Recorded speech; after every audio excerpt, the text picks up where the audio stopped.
12th chemistry रसायन में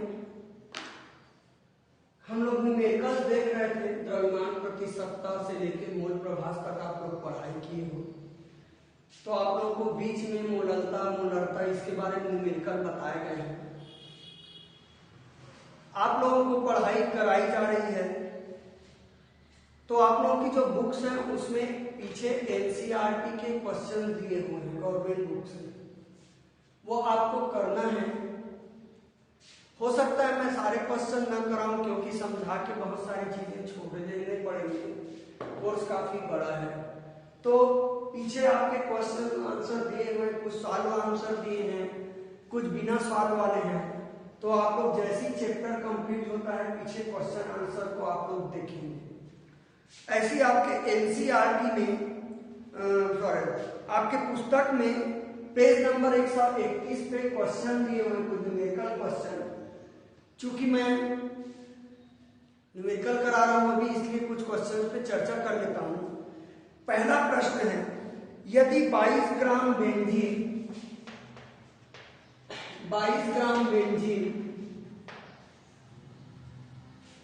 122 gram carbon tetrachloride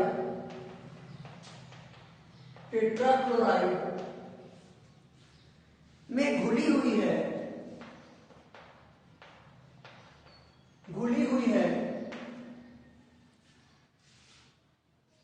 तो बेंजीन और कार्बन टेट्राक्लोराइड की प्रतिशतता, द्रव्यमान प्रतिशतता ज्ञात करना है। ये क्वेश्चन है। तो द्रव्यमान प्रतिशतता बताया हूं मैं, किसी एक घटक का द्रव्यमान बटा कुल द्रव्यमान गुणा 100 और प्रतिशत। तो ऐसे सवाल में पहले हम कुल द्रव्यमान निकालेंगे, दोनों को जोड़ दीजिए। 22 धन 122, तो ये आ गया 144 ग्राम। अब इसका निकाल लेते हैं बेंजीन की द्रव्यमान प्रतिशतता। बेंजीन की द्रव्यमान प्रतिशतता, तो बेंजीन का द्रव्यमान आएगा बटा कुल द्रव्यमान आएगा गुना 100 और प्रतिशत का चिन्ह। तो 2 से 11 और 2 सत्ते 14, 2, तो ये आ गया 1100 बटा 72 और 4 से भाग चला जाएगा। 4 दूनी 8, 3 बचा, 7 चौक 28, 2 बचा, 4 पंच 26, 4 एकम 4, 3 बचा, 4 अट्ठे 32। अब 275 को 18 से भाग दे देंगे, ये तो आ जाएगा प्रतिशत में। उसके बाद कार्बन टेट्राक्लोराइड का निकालेंगे द्रव्यमान प्रतिशत। तो यहाँ जो द्रव्यमान है वो कार्बन टेट्राक्लोराइड का आ जाएगा 122 बटा 144 100। तो इस प्रकार से आपको पढ़ा दिए गए हैं, पीछे कुछ इजी प्रश्नोत्तर दिए हैं, आप लोगों को होमवर्क में लेना है एनसीईआरटी का जो पीछे दिए हुए हैं। अगला क्वेश्चन इसमें दिए हुए हैं,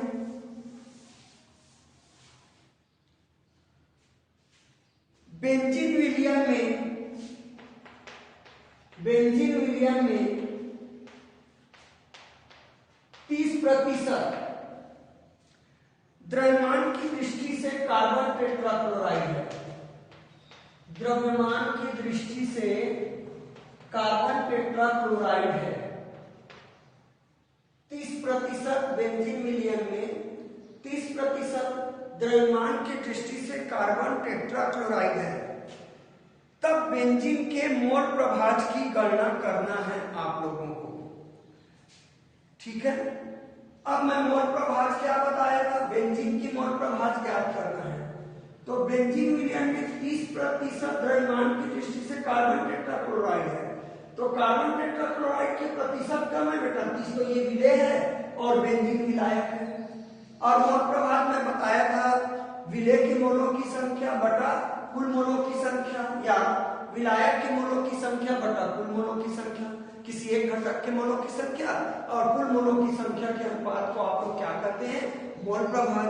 अब इसको आराम से करेंगे, 30% है तो बेंजीन का द्रव्यमान हो जाएगा बेटा 70 ग्राम, मान लीजिए कि 100 ले रहा हूं टोटल विलयन का। CCl4 का द्रव्यमान हो जाएगा आप लोगों का मेरे ख्याल से 30 ग्राम, यदि अपन मान लें तो थोड़ी पढ़ाई करेंगे। अब यदि हम बात करेंगे बेंजीन की आणविक द्रव्यमान, बेंजीन की आणविक द्रव्यमान की संकेत दे देते हैं बेटा। बेंजीन विलायक है तो ए दे देता हूं, डब्ल्यू ए दे देता हूं, ठीक है। इसको डब्ल्यू बी संकेत दे देता हूं, विलेको। तो आणविक द्रव्यमान इसको मैं एम ए दे देता हूं। तो बेंजीन का सूत्र होता है C6H6।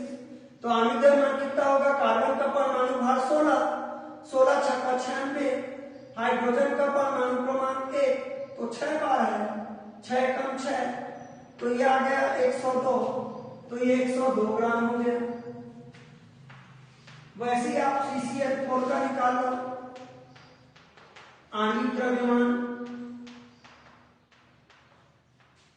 एमबी संकेत दे देता हूं।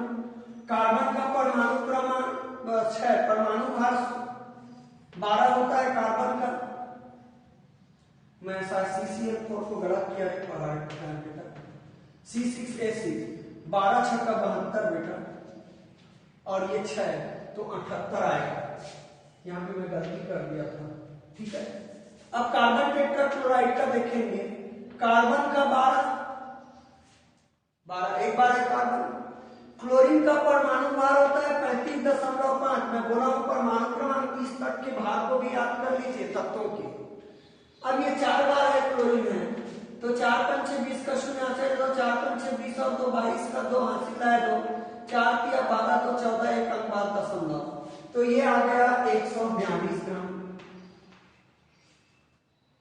तो हमने तौला हुआ भार और आणविक द्रव्यमान को हम निकाल लिए।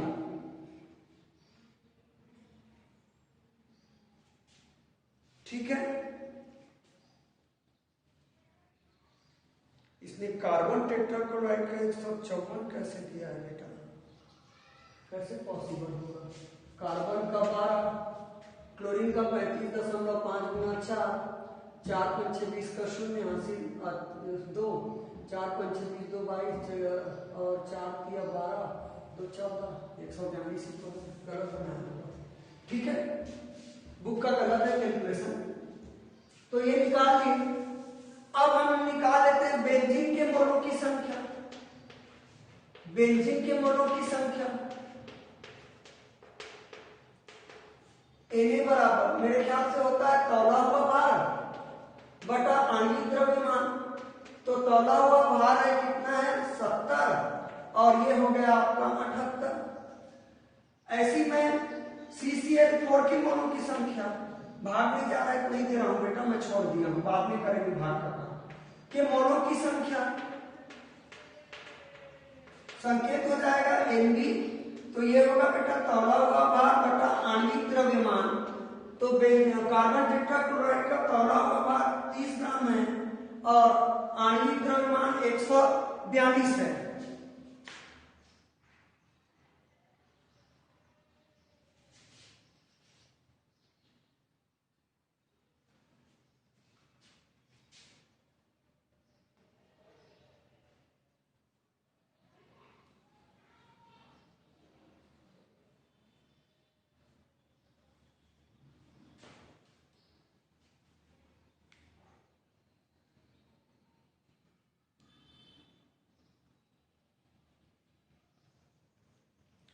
तो ये आप लोगों को है। अब आप लोग बेंजीन का मोल प्रभाव निकाल लेंगे, घर में वर्क करेंगे, बुक ने गलत बनाए हैं। बेंजीन का मोल प्रभाव हो जाएगा, बेंजीन का मोल प्रभाव क्या करने को बोला है? बेंजीन मतलब ए वाला ना, Na प्लस Nb, ये मानों को रख देंगे और आपको भाग देना है। कैलकुलेटर अलाउ नहीं करना है। कुछ सवाल रफ है, वैसे रफ सवाल आते नहीं है, रफ कैलकुलेशन वाले हैं, लेकिन बनता कैसे वो तो आपके ध्यान में होने चाहिए, क्योंकि आपके एग्जाम में आएंगे तो ये कटने वाले मान आएंगे, ऐसे लेंथी कैलकुलेशन नहीं आते हैं। तो निश्चित रहिए आपको आइडिया देना है। अगला प्रश्न इसमें देखेंगे एनसीईआरटी में, निम्न विलयनों की मोलरता ज्ञात करना है आप लोगों को। निम्न विलयन की मोलरता ज्ञात करना है। तो ए पर लिखा है उसने ए की मोलारता है 30 ग्राम। मोलर पहला निकाला मोलारता 30 ग्राम है। CO मतलब NO3 ट्वाइस into 6H2O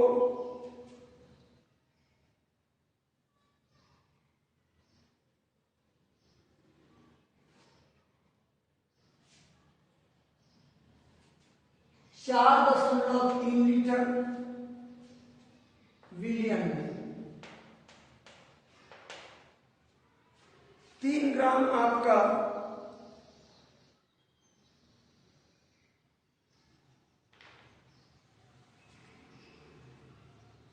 तीन नहीं है 30 है 30 ग्राम आपका CONO3 twice into 6H2O 4.3 litre विलियन में है आपका। तो आप लोगों को निकालने हैं ये, तो ये कार्बोनिल नाइट्रेट है कि कोबाल्ट है बेटा, मैं कंफ्यूज हूं इसमें। CO मतलब कार्बोनिल होगा, कौन सा यौगिक दिया है, इसमें भी कुछ गलत बना है, ध्यान देंगे। हाँ आप लोग ध्यान से बनाएंगे, बुक बनाए करके रटेंगे नहीं थोड़ा सा।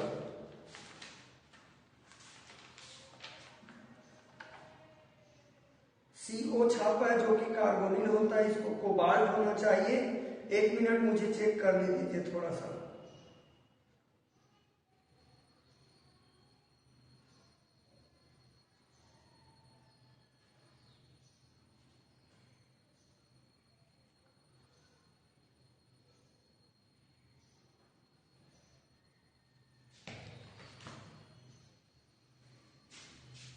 मुझे चेक करने दो बेटा, शायद मिस्टेक है। 59 नाइट्रोजन का 14 दूनी 28, ऑक्सीजन का 16 38, 8 दूनी 16 96, H2O 18 छक्का 8 छक्का 39, 4 108, 9 8 17 और 6, 9 8 17 और 6 23 और 8 31, 3 5 3 8 9 10 9 19। तो ये CO नहीं है बेटा, ये कोबाल्ट है, छोटा होगा। बुक ने यहाँ भी गलत किया है। हाँ ठीक है, कुछ मिसप्रिंट की त्रुटियां हैं बुक में, आप लोग अपने पेज से बनाएंगे। अब ये क्वेश्चन बिल्कुल क्लियर है बेटा, इस विलियन की अपन को ज्ञात करना है मोलरता। तो हम मोलरता का सूत्र जानते हैं, विलेय के मोलों की संख्या बटा विलियन का आयतन लीटर में लेंगे तो लीटर में लेंगे विलियन का आयतन, और विलेय के मोलों की संख्या होगी विलेय का द्रव्यमान, 30 ग्राम विलेय का द्रव्यमान, विलेय का आणविक द्रव्यमान, इसका आणविक द्रव्यमान अपन कैलकुलेट करेंगे। तो मैं आंसर करूंगा तो हो जाएगा ये विलेय का द्रव्यमान बराबर 30 ग्राम छाप दिया है, विलेय का आणविक द्रव्यमान, आणविक द्रव्यमान निकालना आना चाहिए। कई बार एग्जाम में आणविक द्रव्यमान ही पूछ देता है 1 नंबर में। तो कोबाल्ट का परमाणु भार होता है 59, बड़े तत्व का छाप देता है कई बार, या एग्जाम में आणविक द्रव्यमान में भी छाप देता है बेटा, नया तत्व या ऐसा आता है जिसका आप लोग याद नहीं किए हैं। तो कोबाल्ट का आणविक द्रव्यमान होता है 59। नाइट्रोजन का जानते हैं आणविक द्रव्यमान होता है, परमाणु भार होता है 59। नाइट्रोजन का परमाणु भार होता है 14, 2 बार आया है इसलिए 28। ऑक्सीजन 3 और 2 6 बार है बेटा, 3 दूनी 6 बार, यहां पे ऑक्सीजन है। ऑक्सीजन का परमाणु भार 16, अब ये 6 बार आया तो 16 छक्का 96। यहां हाइड्रोजन 12 बार है, 6 दूनी 12, तो हाइड्रोजन का परमाणु भार एक तो ये 12 हुआ, एक का गुणा 12 से करोगे।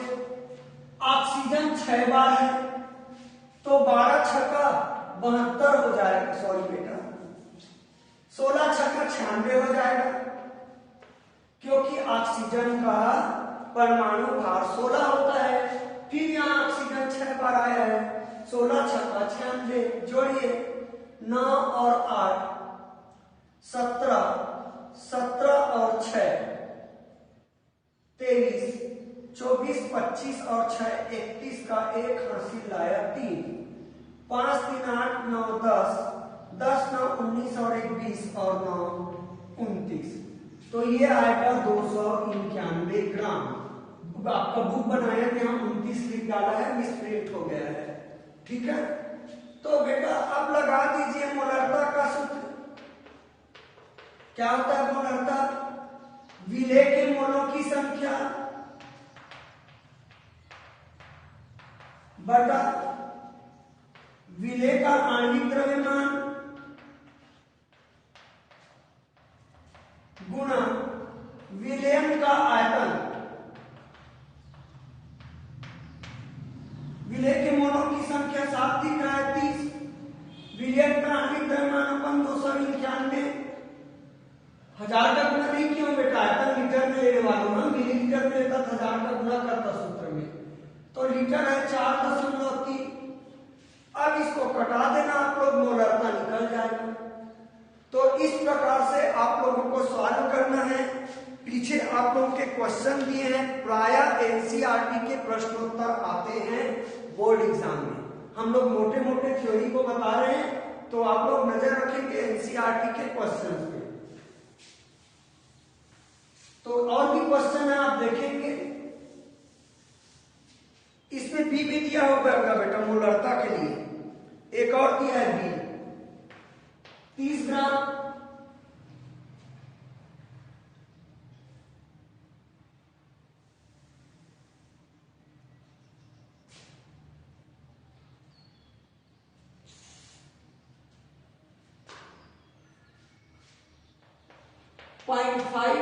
H2SO4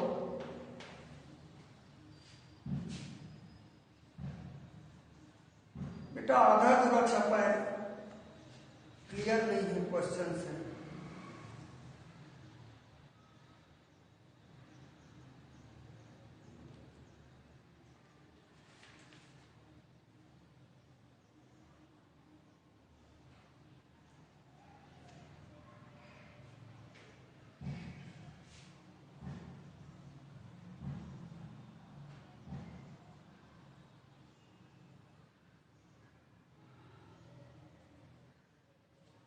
ग्राम 0.5 H2SO4 को 500 मिलीलीटर तक तनु करते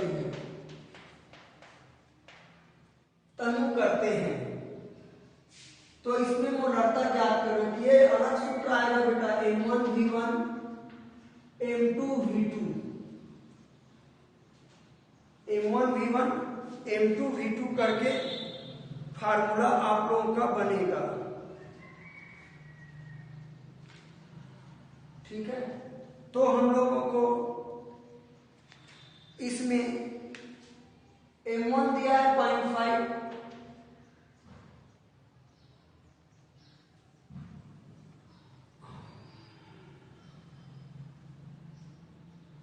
ये मात्रक होगा ग्राम मिलीलीटर दिया है बेटा, 30 ग्राम मिलीलीटर दिया है। तो ये आयतन होगा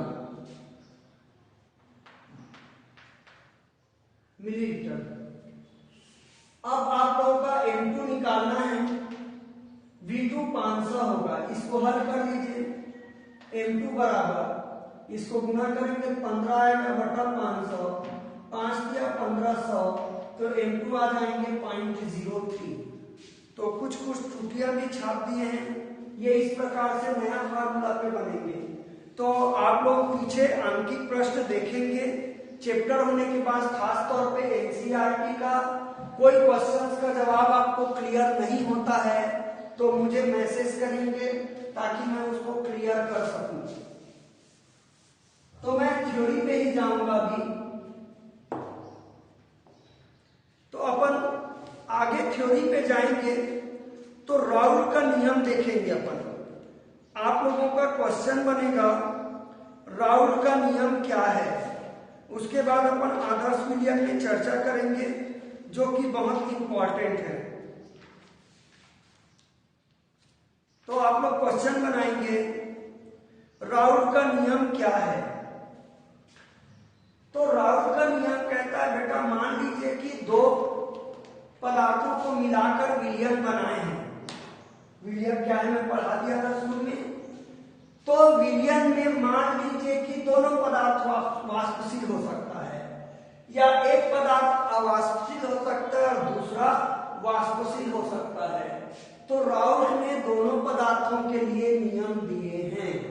ठीक है, मान लीजिए कि किसी विलयन में दोनों पदार्थ हैं, वाष्पशील है, द्रव द्रव विलयन है, विलेय भी द्रव है और विलायक भी द्रव है।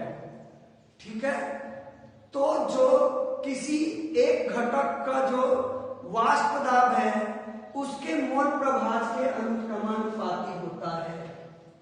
किसी भी घटक का वाष्प दाब है उसके मोल प्रभाज के अनुक्रमानुपाती होता है।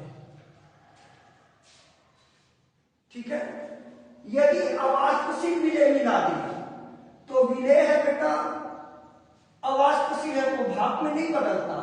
कौन बदलेगा भाप में? विलायक है। तो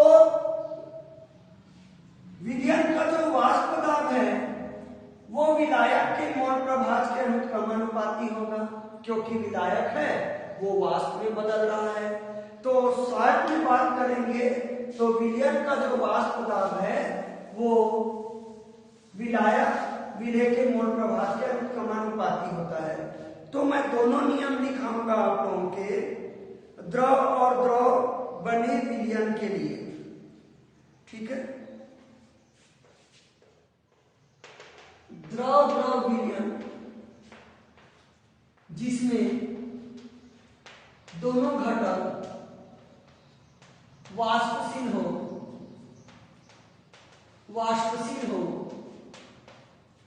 इसके लिए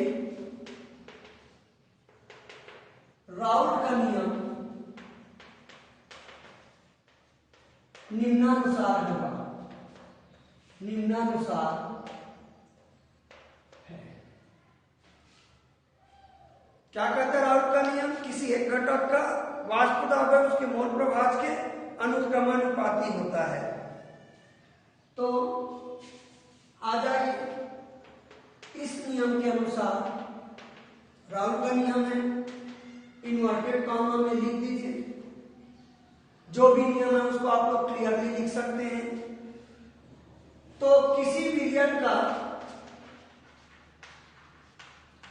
किसी भी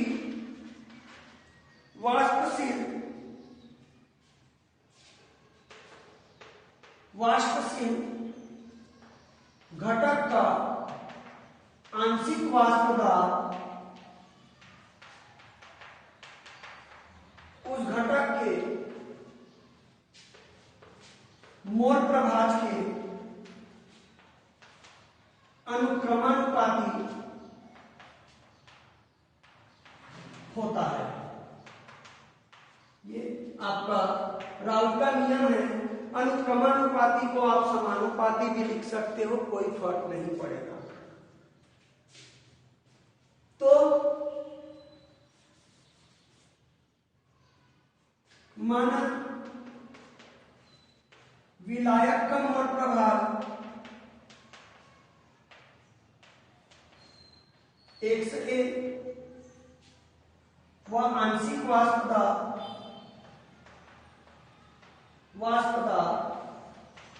PA है तथा विलेय का मान लेना XP और PB है सेम तरीके से। तो राउल्ट के नियम से आ जाएगा बेटा आप लोगों का PA is proportional to XA, यानी कि PA बराबर आएगा PA0 XA। PA0 नियतांक होगा, वैसे ही PB is proportional to XB आएगा। PB बराबर आएगा आपका बेटा PB0 और XB, इक्वेशन नंबर 2। जहां PA0 होगा शुद्ध विलायक का वाष्प दाब और ये शुद्ध विलेय का वाष्प दाब, जहां Pa0 शुद्ध विलायक मतलब विलेय विलायक को नहीं मिलाओगे अलग रहेगा तो शुद्ध विलायक का वाष्प दाब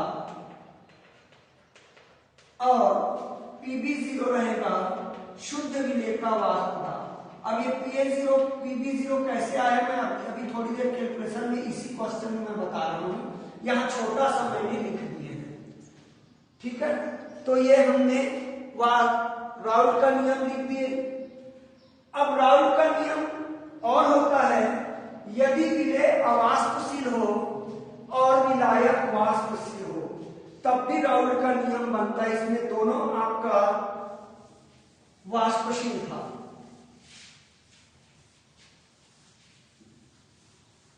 तो एक और नियम बन जाएगा राउल का, अवाष्पशील विलेय युक्त विलयन में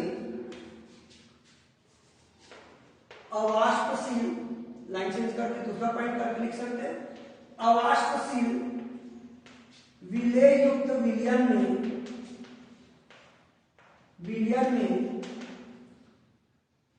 विलयन का वाष्प दाब, यहां विलयन का ही वाष्प दाब होगा ना क्योंकि एक तो भाप में नहीं बदल रहा है, विलायक के मोल प्रभाज के अनुक्रमानुपाती होता है।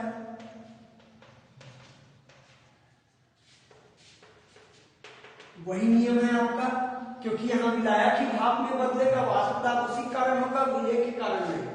तो दोनों को मिलाएंगे तो विलयन बन जाएगा, भाप जिसका भी बने विलयन का वाष्प दाब बनेगा, विलायक के मोल प्रभाज के आंकड़ों के अनुक्रमानुपाती होता है, ठीक है। इसको हम लोग कैलकुलेट करेंगे। तो आ जाते हैं, माना विलयन का वाष्प दाब P, विलायक का वाष्प दाब Pa और विलायक का मोल प्रभाव XA2 के संकेत है। तो P बराबर Pa होगा बेटा, कारण विलायक ही भाप में बदल रहा है, विलेय भाप में नहीं बदल रहा है, विलयन का वाष्प दाब विलायक का वाष्प दाब होगा और ये समानुपाती होगा XA के। तो Pa is proportional to XA। मैं यहां डायरेक्ट आपका Pa0 नहीं लिख रहा हूं नियतांक, मैं कैसे आता है Pa0 यहां बता रहा हूं, नियतांक Ka डाल दिया यहां, समीकरण नंबर 3 दे दिए इस चैप्टर का, जहां के एक अनुपातिक नियतांक है, जहां के एक अनुपातिक नियतांक है। हो गया, इधर को मैं डिलीट कर देता हूं। नियम दोनों एक जैसे हैं, रखने की जरूरत नहीं है आप लोगों को, दोनों राउल के नियम हैं। अब हम बात करेंगे बेटा, मान लो मैं शुद्ध विलयन लेता हूं, शुद्ध विलायक लेता हूं, क्योंकि भाप विलायक ही बदल रहा है। तो शुद्ध विलायक लूंगा बेटा, इसका मोल प्रभाज 1 होगा, कारण विलयन का मोल प्रभाज 1 होता है, हम पढ़ चुके हैं, क्योंकि विलेय का मोल प्रभाज आता है Nb बटा Na प्लस Nb, विलायक का मोल प्रभाज आता है Na बटा Na प्लस Nb। विलयन में विलेय और विलायक होता है, दोनों को जोड़ोगे तो लघुत्तम होकर कट जाएगा, 1 आता है। तो यदि मैं शुद्ध विलायक लूंगा, शुद्ध विलायक की स्थिति में विलयन का मोल प्रभाज 1 होगा, शुद्ध विलायक बस एक तो मिला ही है, विलायक विलयन हो गया, 1 होगा। माना शुद्ध विलायक का वाष्प दाब Pa0 है, शुद्ध विलायक का Pa0 मान लिया। तो देखो बेटा, इसका मोल प्रभाज 1 हो जाएगा, शुद्ध विलायक की स्थिति में विलायक का कर लो बेटा, विलायक का मोल प्रभाज 1 होगा। अतः समीकरण 3 से विलयन ही विलायक है, तो Pa की की जगह मैं PA0 रखूंगा बेटा, चेंज हो जाएगा, वाष्प दाब शुद्ध विलायक का PO0 माना, PA0, तो PA की जगह PO0 रखूंगा K, और शुद्ध विलायक का मोल प्रभाज 1 होगा, तो K बराबर हो गया PA0। अतः समीकरण 3 से 3 में मान रख दीजिए, तो ये आ जाएगा आपका PA0 अरे बेटा PA बराबर K का मान PA0 इंटू XA, ये देखिए ऐसे लिखे थे पिछली बार पर डायरेक्टली, तो ये आप लोगों का आ जाता है, ठीक है। तो ये राउथ का नियम है आप लोगों का। अब हम बात करेंगे आदर्श विलयन और अनादर्श विलयन की।